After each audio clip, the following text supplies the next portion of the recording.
E aí, gente, como vocês estão?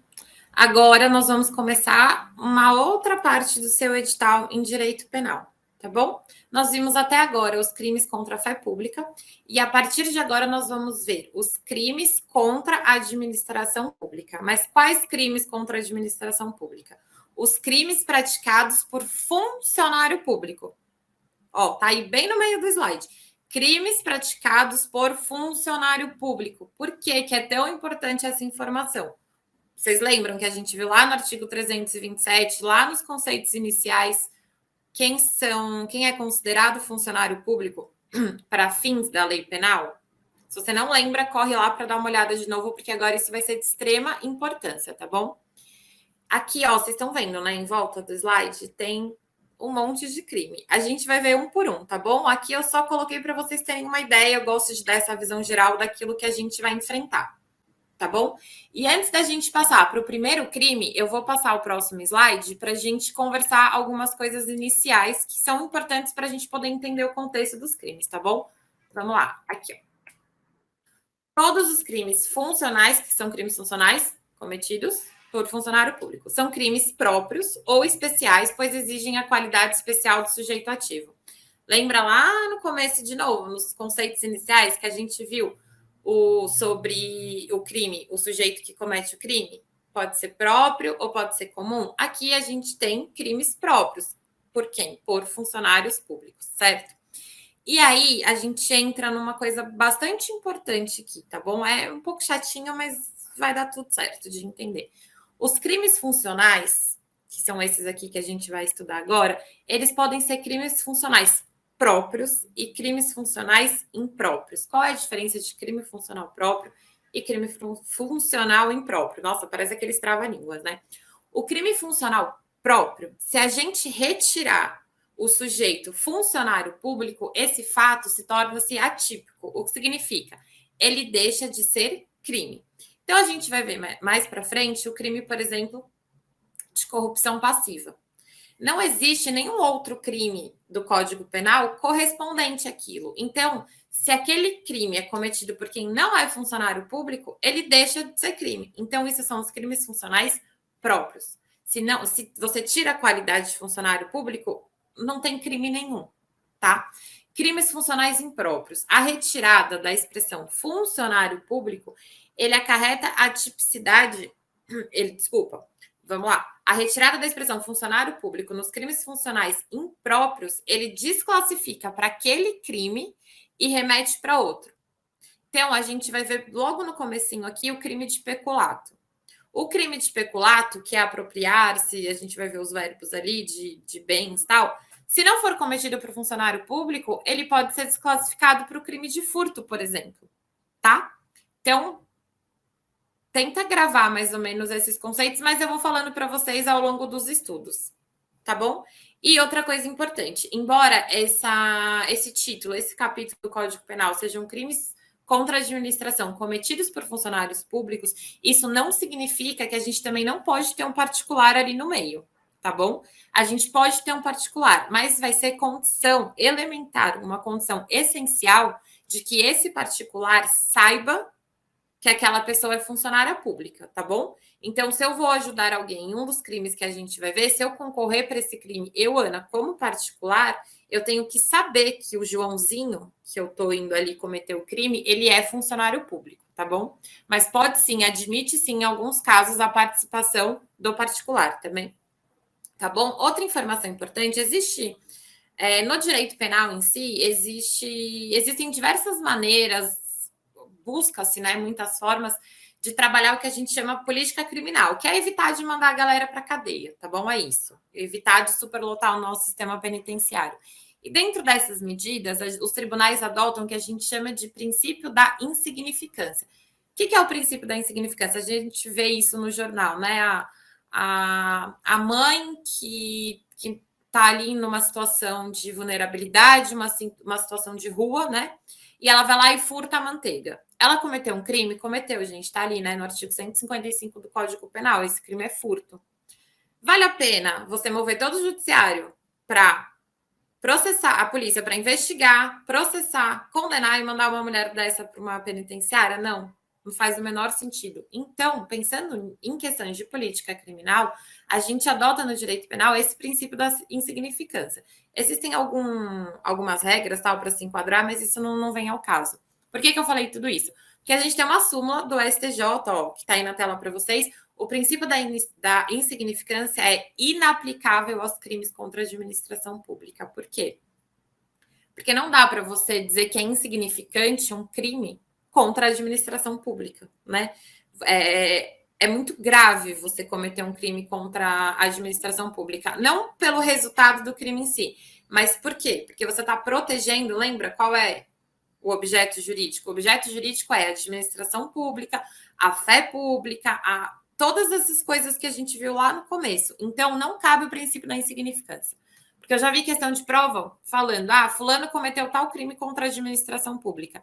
Cabe o princípio da insignificância, e aí o que eles fazem? Eles falam que o fulano, tal funcionário público X, roubou a quantia de R$200, furtou, apropriou-se da quantia de R$200 no seu cargo, exercendo a sua função pública.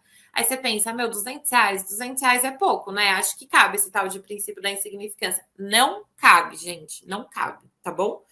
Não cabe o princípio da insignificância para os crimes contra a administração pública, beleza? Gravem isso.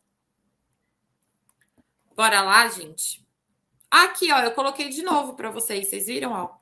O artigo 327, considera-se funcionário público, tá? Só para vocês terem aí no material, para vocês relembrarem de novo, certo? Considera-se funcionário público para os efeitos penais que, embora transitoriamente ou sem remuneração, exerce cargo, emprego ou função pública.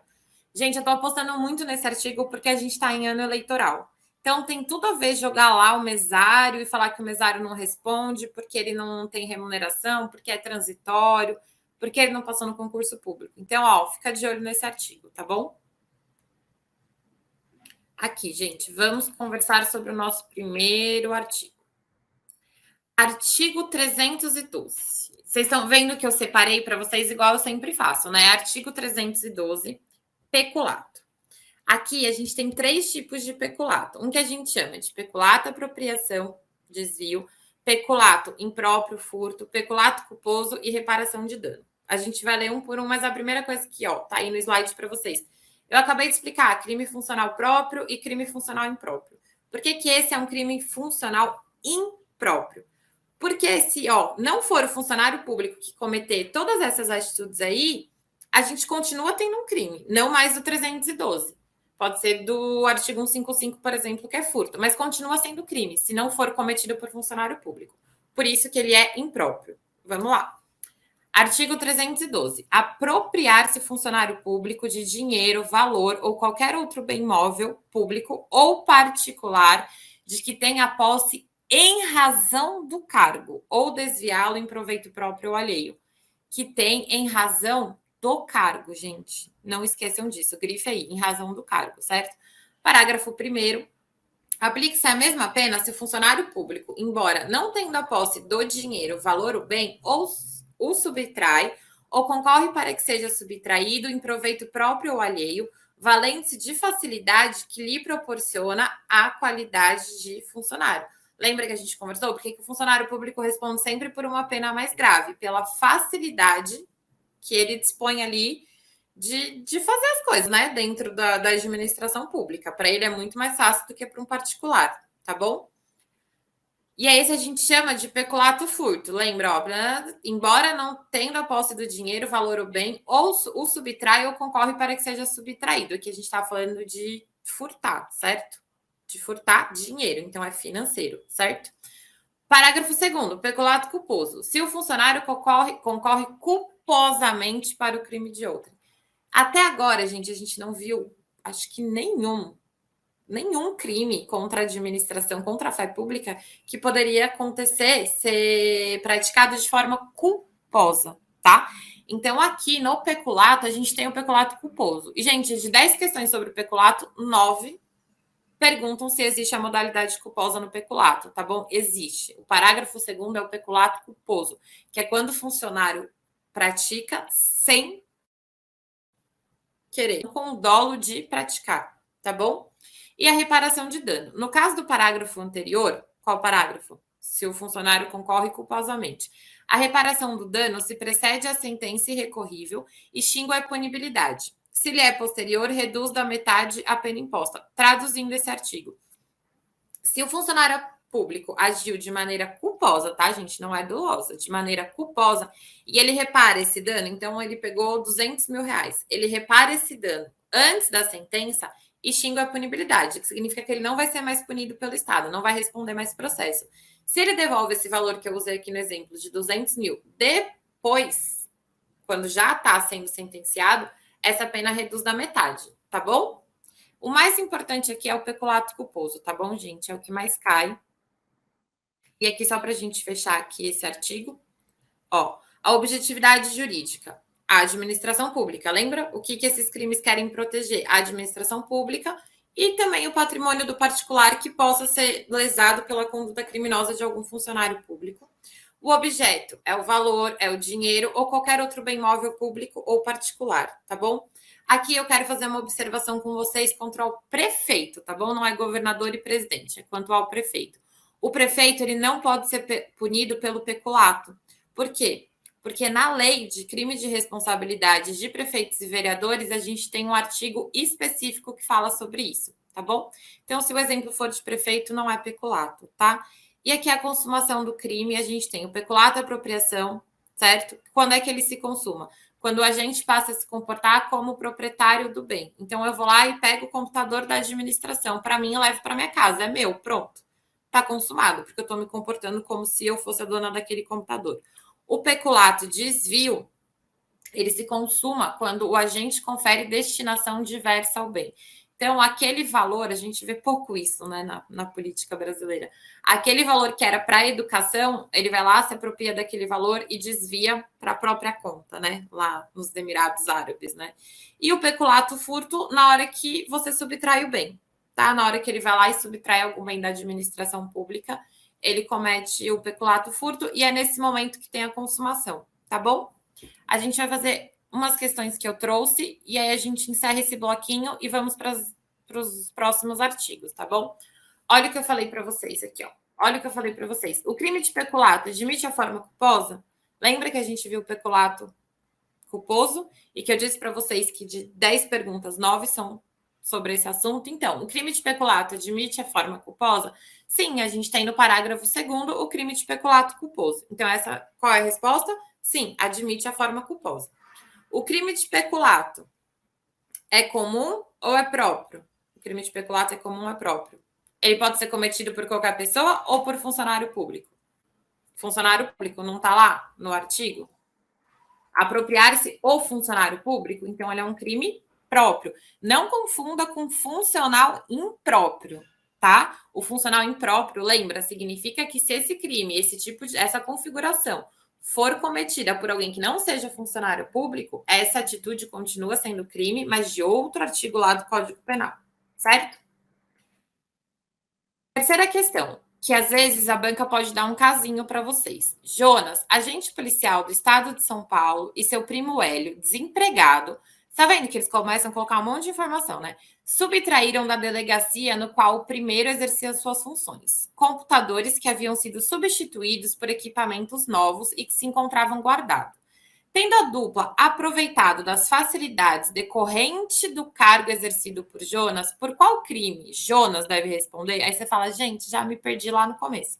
Jonas, o Jonas é o quê? Agente policial do estado de São Paulo. Agente policial do estado de São Paulo é funcionário público. Ótimo, então temos um funcionário público. Hélio está desempregado. Ninguém falou que ele é funcionário público. Então aqui a gente tem o Jonas, que é funcionário público, e o Hélio, que é um particular, certo? Subtraíram na delegacia. Na delegacia de quem? Do Jonas, certo? Então, o Jonas tem uma facilidade, por quê? Porque ele estava dentro da delegacia e esses computadores tinham sido substituídos. Então, aqui você tem um funcionário público se aproveitando da facilidade do cargo que ele exerce, e um particular.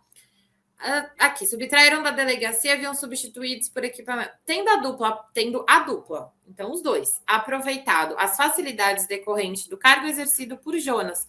Então, o Hélio sabia da qualidade de funcionário público do Jonas e foi lá junto com ele fazer o quê? Pegar, roubar, furtar, vamos ver qual é o crime, esses computadores que foram trocados. Então, o que a gente tem? Um funcionário público Um particular, apropriando-se de coisa alheia, no caso, coisa da administração pública. E o particular, que é o Hélio, ele sabe, gente, eu falei isso lá no começo, ele sabe da condição de funcionário público do Jonas, tá? Qual crime Jonas deve responder? Jonas é o agente policial. Crime de peculato, devendo Hélio responder pelo mesmo delito. Interessante essa alternativa. Crime de furto, assim como Hélio. Furto? Não é furto, né, gente? Porque, ó, apropriar-se o funcionário público de dinheiro, valor ou qualquer outro bem móvel, público ou particular.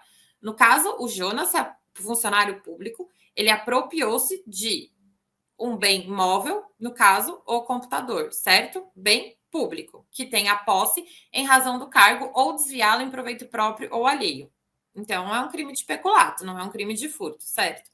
Crime de peculato, enquanto o Hélio responderá por furto. Cuidado, porque aqui qual é a pegadinha? O Hélio é particular, e você fala, bom, é crime contra a administração pública, o Hélio não é funcionário público. Não, gente, não. Lembra que eu falei para vocês que se o particular tiver a consciência de que o outro é funcionário público, ele se enquadra também aqui no crime de peculato, certo?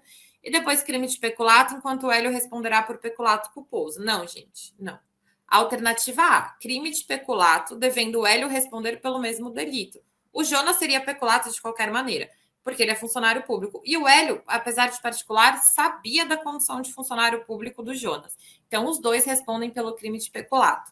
Certo? Deem uma olhada com bastante carinho nesse artigo, que ele é bem importante, tá? A gente volta aqui no próximo bloco. Até já! Olá, tudo bem com você? Seja bem-vindo ao Vencendo Concursos. Você acaba de assistir a uma aula, uma parte das muitas aulas que nós temos aqui no Vencendo Concursos para o curso Gabaritando Escrevente TJSP.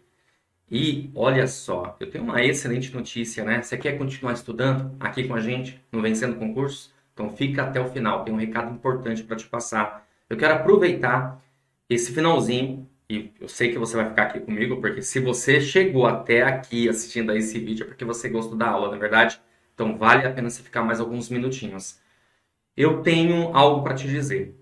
Nós criamos o Gabaritando Escrevente TJSP para que você seja aprovado nesse concurso Tribunal de Justiça. São 400 vagas imediatas, mais toda a lista de habilitados que eles vão provavelmente chamar no decorrer do prazo de validade do edital do concurso. E eu quero aproveitar e mostrar para você quais são as vantagens de você se tornar membro aqui, aluno do Vencendo Concursos, para o concurso do TJ. Então visualiza aí comigo. Olha só, vantagens do curso preparatório. Primeiro, você terá no curso acesso imediato. Isso significa dizer que no momento que você adquirir o curso preparatório, você receberá no seu e-mail os dados de acesso. Chega para você rapidinho aí, coisa de 1 minuto, 2 no máximo, tá? Você recebe na sua caixa de mensagens. Normalmente, chega na caixa de mensagens principal, mas pode ir para o spam ou para promoções. Então, dá uma olhadinha nesses 3 lugares, tudo bem?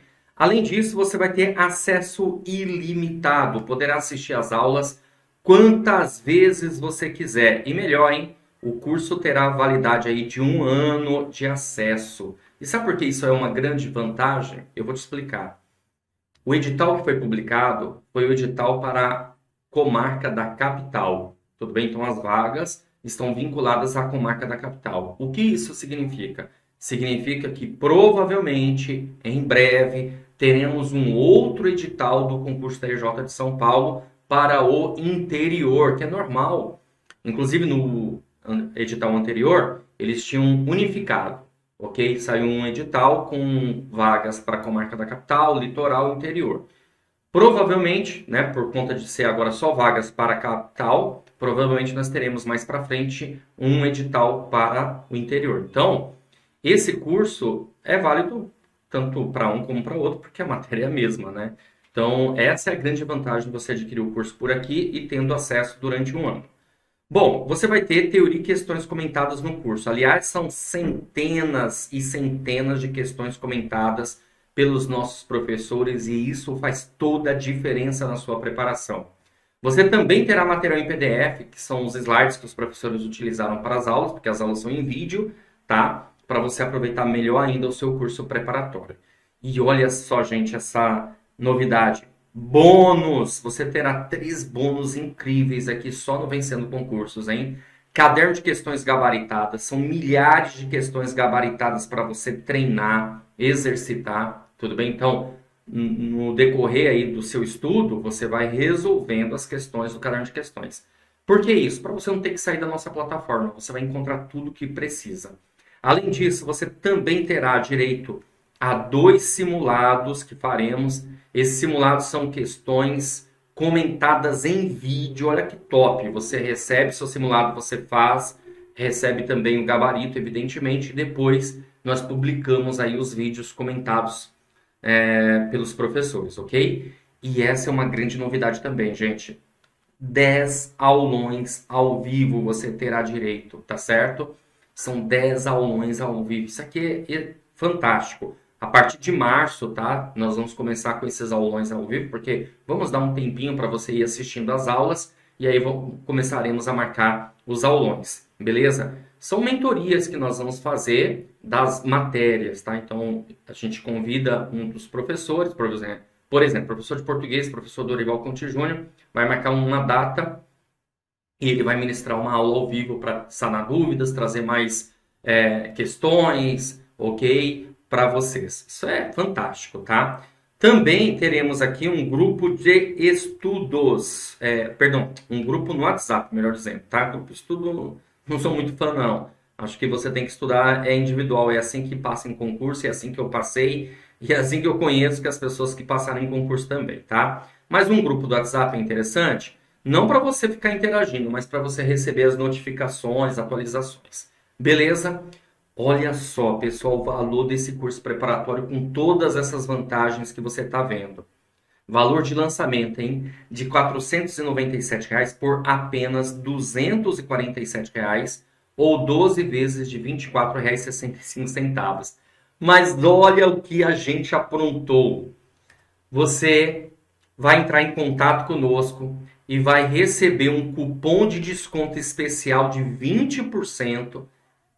E esse cupom é válido até o dia 20 de fevereiro, tá? Então, você está me assistindo aí, é antes do dia 20 de fevereiro, corre e solicita o seu cupom de desconto. O que vai acontecer? Esse valor que já estava em conta, R$ 247, vai ficar mais em conta ainda. Com cupom de desconto, o curso vai cair para R$ 197 ou 12 vezes de R$ 19,65. Tudo bem? Como que você vai fazer para adquirir o seu cupom de desconto? Você vai entrar em contato pelo nosso WhatsApp, Central de Atendimento, 11 97465 6052. Tudo bem? Aí um dos nossos consultores vai atender você. Você fala assim, quero o meu cupom do TJ. E aí ele vai encaminhar um link especial para você utilizar e também um cupom de desconto que você vai aplicar. Tá certo? Beleza? Show de bola? Então, comece logo seus estudos. Se você, por acaso, estiver assistindo esse vídeo depois do dia 20 de fevereiro, clica no link abaixo aí, na barra de descrição, vai ter o link do curso preparatório, você será redirecionado e por lá você conseguirá fazer a sua matrícula no valor, né, de R$ 247. Ou entre em contato pelo WhatsApp, quem sabe tente aí algum desconto, se não for 20%, converse lá com os nossos consultores para ver o que eles conseguem para você, tá bom? Gente, um grande abraço para vocês, vou ficando por aqui e a gente se vê, claro, na próxima oportunidade. Continua firme e forte aí que vai dar tudo certo, você será aprovado nesse concurso. Principalmente fazendo parte aqui do Vencendo Concursos, porque aqui você vence. A gente tem vários depoimentos aí de alunos que já foram aprovados, inclusive nas primeiras colocações. Então vem estudar aqui com a gente. Valeu e até mais!